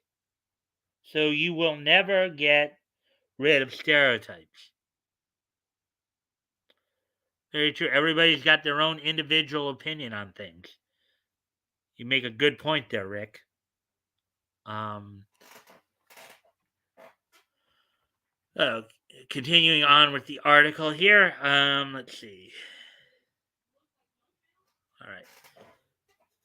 Though many fans responded to the UN Women's statement by questioning if the outrage against the ad originated from the UN headquarters in New York City or from within Japan, Love Hina and UQ holder, mangaka turned political candidate Ken Akamatsu um, took notice of the situation and offered insight on its proceedings. Quote, the United Nations Women's Organization protested the advertisement of a private company. All right. Tweeted the veteran artist. Quote, according to the Ministry of Foreign Affairs, this protest is a fact and it is recognized as a protest from the headquarters of the institution. So basically, what they're saying is what his answer is that it's coming from the main New York headquarters. That's basically what it sounds like. At least that's his statement on it. Quote: the Unstereotype Alliance is listed in the Basic Plan for Gender Equality decided by the cabinet, but surprisingly, the cabinet office replied that it, quote, does not know the contents of the agreement. He added, quote, we have, in brackets, requested an urgent order for the terms, unquote. So basically, I think what he's saying there is that they're asking to actually look at the actual agreement. Okay. In light of the UN Women's perspective that this ad violates the terms of their partnership with the Nikkei, one is left to wonder just how the promotional image did so. Yeah, I don't even think it did. Okay, this almost sounds like Miss Ishikawa. It almost sounds like a bunch of women who just, in their own mind, seem very, very perverse themselves. Let's see. Yeah, okay, nothing new there. It sounds more like these women maybe need to take a chill pill or take a time out and just reevaluate what what perversion actually is, or something to that effect. Um, Last time I checked, I is not only a woman, but the pose she's striking, an adorable head over the shoulder pose in a mid high length skirt is also meant to depict her as cute rather than in a sexual manner. Agreed. Agreed. Agreed. I agree with that statement. We were just looking at the picture, okay? There's nothing sexual about that. There's nothing meant to be tantalizing about that picture. Anybody who thinks otherwise is themselves got problems. Themselves has problems. In fact, the ad is actually far more tame than the actual covers to both the regular and blue ink releases of the series' fourth volume. The former of which sees I being playfully groped by her friend Volley, but or groped by her friend Volley Boo, and the latter showing the two linking arms in an action that accentuates both of their chests. So the ad, what they're saying here is the ad is tamer than the actual source material.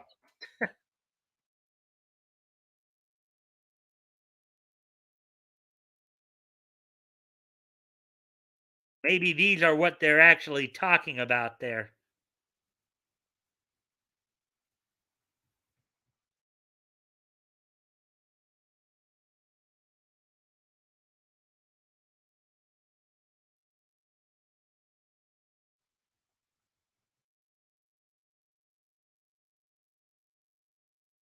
In fact, the ad is actually far more tame than the actual covers to both the regular and blue ink releases of the fourth volume, the former of which is I being playfully groped by our friend Volley Boo, and the latter showing the two linking arms in an action that accentuate both of their chest.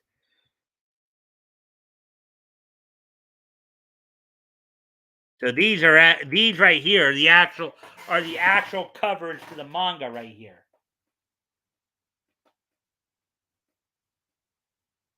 Now maybe the one on the left could be considered, well, okay, they're even acknowledging that, yeah, that right there, but the thing is that the UN isn't getting upset about the covers here. They're getting upset at an advertisement that is far more tame than these covers. That's where kind of the screwiness comes in there. Let's see. I watched a video a few weeks ago.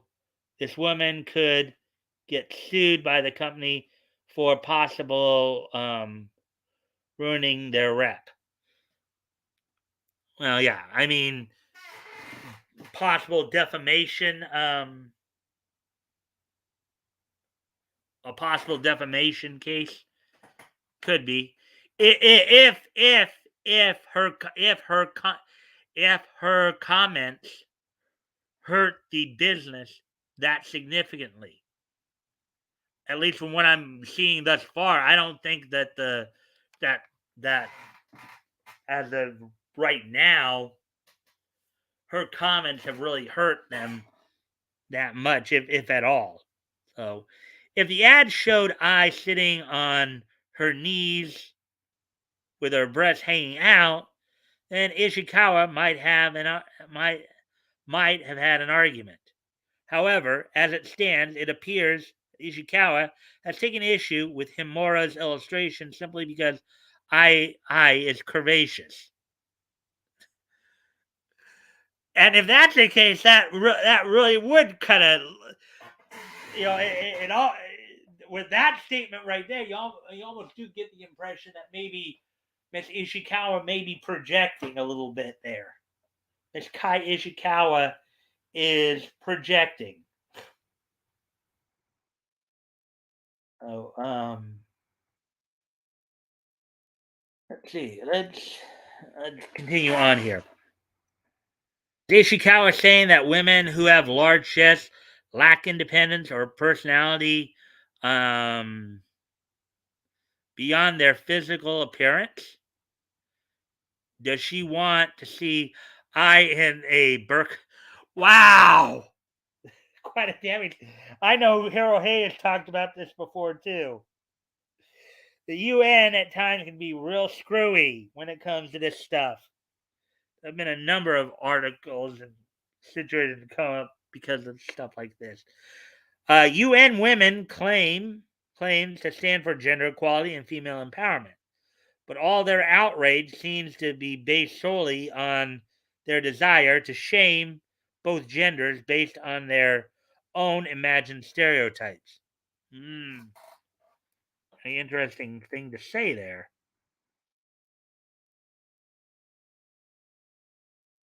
By attempting to quote unquote unstereotype the media, Ishikawa and the UN have ironically stifled creativity, innovation, and individuality, as well as increased the gender barrier.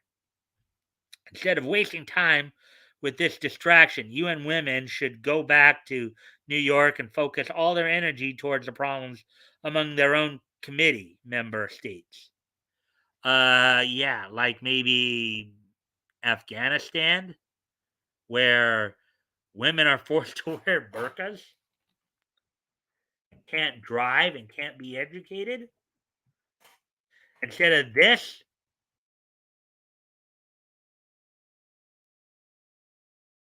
what do you make of the outrage against Getsuyobu no Tawa ad? Let us know your thought. I think it is over the top. I think it's it's obviously over the top. I watched a video a few weeks ago. This woman, here's the link to the video.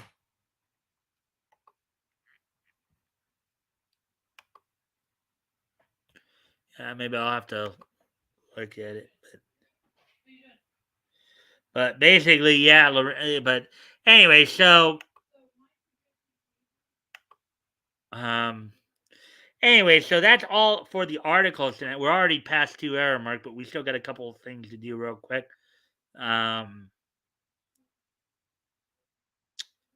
but with that, so we're done with the articles. Let me just do some wrestling news real quick. So on the side of WWE, tonight's Raw is there's a potential for return of a couple WWE superstars making their long-awaited returns, Asuka and Mustafa Ali, and that there has been some talk that um, they may be with Asuka coming back, maybe they're possibly pushing a program between her and Becky Lynch, Becky Lynch will be making her first appearance on Raw since dropping the Raw Women's Championship to Bianca Belair. So it looks like they may be pushing a program between the two of them. Also, just going to go over the results real quick from this past Saturday's Impact Wrestling Rebellion pay-per-view. As in the main event, Josh Alexander defeated Moose for the Impact World Championship. The Violent by Design retained the Tag Team Championship in a 8-team elimination match. Ace Austin defeated champ in a triple threat match for the X Division Championship. Ace Austin defeated previous champion Trey Miguel and Speedball Mike Bailey. For the Impact Knockouts Championship, Talia Steele retained her title over Rosemary, and then in a match for Diana Perrazzo's AAA Reina de Reinas Championship, she lost the belt to the returning Taya Valkyrie. And then on the pre-show, Eddie Edwards defeated Chris Bay. Originally, he was supposed to be facing off against Jonathan Gresham, but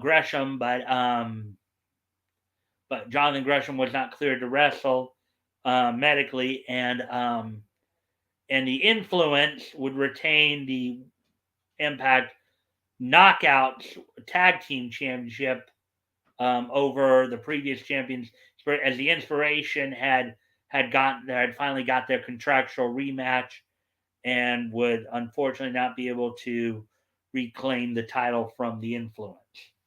So that's all the wrestling news I have for you tonight. So we're already past the 2 hour mark, so probably a good time to start wrapping things up. Rick, I thank you for being here. I thank everybody for being here. I thank everybody for all the likes and shares. I hope you guys enjoyed the content tonight. So it's time to start winding down. So with that, let's look back, today being Monday, April 25th, 2022. Let's take a look back at this day in Nietzsche history. History!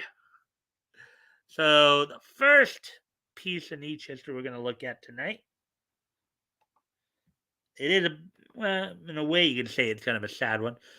Going back all the way back to 1972, as on this date, back in 1972, at the age of 65, George Sanders passed away on this date back in 1972 at the age of 65. For the most part, most people would remember him either as the third person to portray Mr. Freeze on the Batman, the 1966 Batman series, as he was there for the two-parter, for a two-part episode of the 1966 Batman series. He also was the voice of Shere Khan in Disney's The Jungle Book in 1967. So he was, so on this date back in 1972, George Sanders, British actor, actor and voice actor, passed away at the age of 65. So there we go with that one.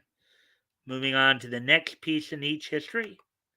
We move ahead to 2001.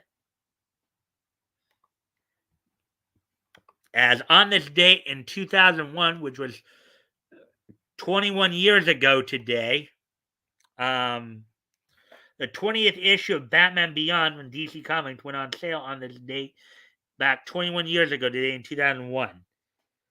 It was for $1.99, 32 pages.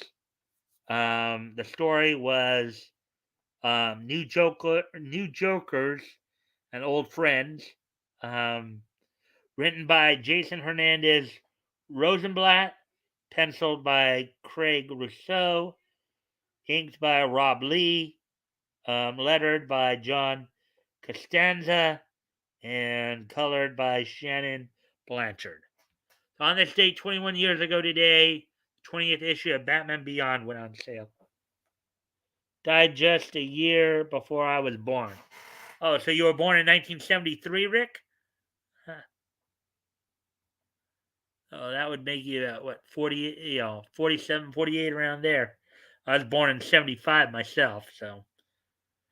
Kind of the ironic thing is I actually share a birthday with professional wrestler Rhino. Rhino, who's still with Impact, also was born on October 7th, 1970, on the same date of birth as I was. So anyways, yep, on June 24th, 1973. So yeah, that would actually make you 48 then. You'll be 49 this year. So, all right. So, and the last piece in each history that we have goes back to on this date in 2007, 15 years ago today. The OVA Ica R16 Virgin mission premiered on this date, or was released on this date. The first episode was released on this date in 2007. 15 years ago today, Studio Fantasia's Ica R16 Version mission was released on this date in 2007, which was 15 years ago today. So with that, I thank you, I thank you, Rick, for being here. I thank everybody else for dropping in, dropping likes and shares. I hope you all enjoyed the content tonight. Let's see. Only 3. Well, it's an OVA. Oh, OVAs, Rick. They vary a lot more in episode count than actual anime series. Most anime series will run either 11 to 12 to 13 or 24 to 26 episodes.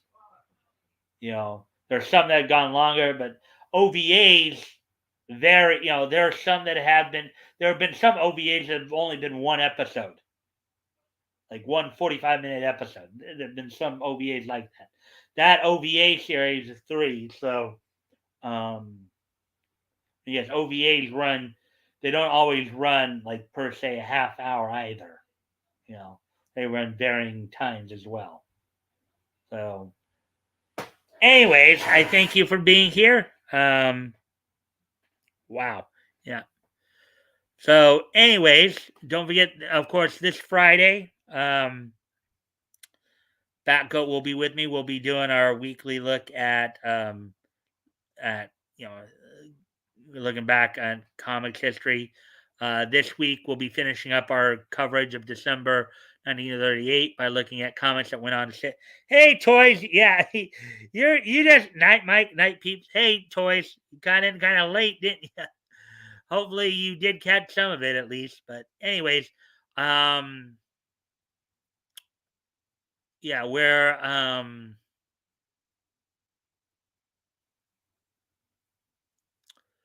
we will this Friday, of course, Batgoat and I will be looking back at the historical comic retrospect. We'll be looking at comics. No, I've been here. Okay. So you caught all the stories, then I take it, right? Just not interested in the age stuff. You mean the are you talking about the last article I did there about the UN article?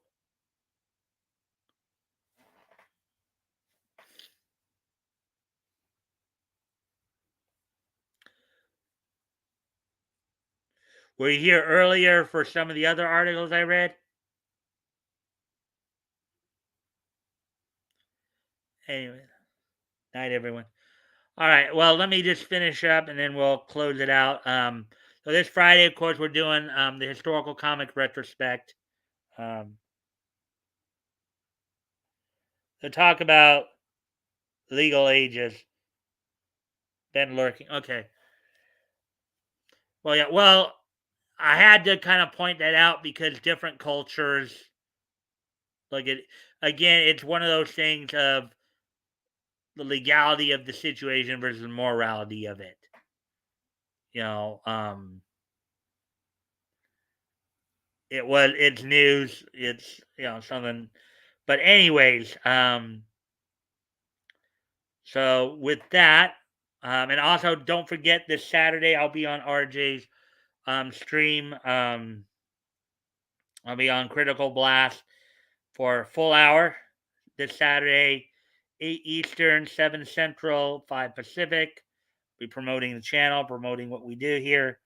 So I hope to see everybody back here tomorrow night. Hope to see you here throughout the rest of the week, Friday and Saturday as well on RJ's channel. So until tomorrow, bye.